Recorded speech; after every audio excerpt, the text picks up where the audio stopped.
Okay, now it's time to look at a real solution for N+1 problem, and one of the solution is to use join fetch. Surely we are going to take a look on a real code example, but again, I would like to say several words about join fetch and about information which we can find in the internet. In the internet, we can find that join fetch is a solution to solve N+1 problem. It's true. But some authors stated that this GPQL join fetch corresponds to left join in pure SQL.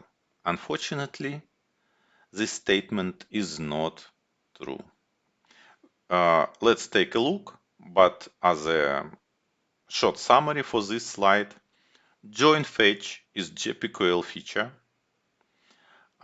It's a solution for N+1 problem, but this join fetch doesn't correspond to left join in pure SQL. It corresponds to just a join. Okay, now it's time to take a look on our next test case. In this test case, it's about join fetch. As I already said, join fetch is a solution for N+1 problem, but when we use join fetch, we should remember that join fetch result to join SQL statement and doesn't result to left join. As a reminder, in our database, we have 3 users and 2 of them have corresponding posts. It means that in case of join SQL statement, only 2 of these users would be in the result of this SQL query. Let us take a look. Here we again have entity eager user. Nothing special for us here. Because in our eager user repository, I have added another, let's say, custom query method, and I named it find all by join fetch. I put annotation at query here, and here I have a query in GPQL. Here I select user from eager user entity, and I put this join fetch, and I have written which attribute of my entity I would like to fetch. It's a post. Let us run this test case and take a look which SQL query Hibernate will produce for us, and also take a look. Please pay your attention on this row. Here I am checking that amount of users is equal to 2. I mean that because of join, really the list of users would have only 2 users. Let us run it.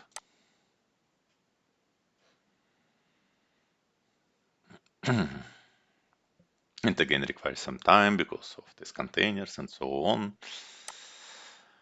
And here, as I promise you, yeah, we have one select query. Here we have join users with posts on ID and user ID. Eventually we have one select statement, but for our business purposes, let's say, this join fetch is not our choice. What would be our choice to receive left join? It's left join GPQL feature, let's say.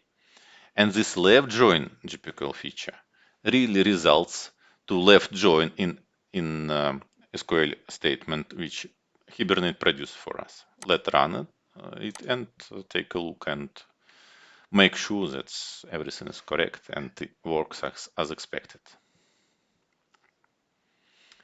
Okay, here we have again one select statement which has left join with posts.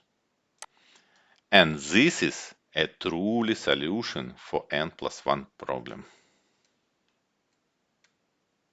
Okay, We have already discussed that the truly solution for N+1 problem when we use Hibernate is the left join fetch. It's a GPQL feature. There is, I would say, two alternatives for that. Another one, it's an entity graph. It's also result to left join in pure SQL. You can use these entity graphs in your code. If you have noticed in my code, there is another test case where I have written some code around entity graph. If you would like to take a look, you can visit my GitHub repository and use it as a reference for deeper learning about this topic. Another third alternative for left join fetch is a native query.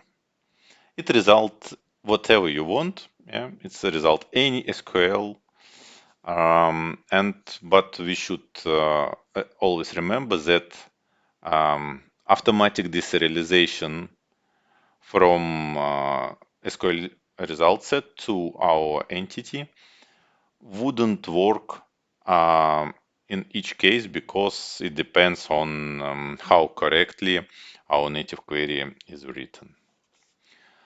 For this point of time, it's all from my side for this topic. I would like to say thank you to you for your attention and please follow me on YouTube. I am going to prepare another interesting videos to you. Thanks a lot. Have a nice time.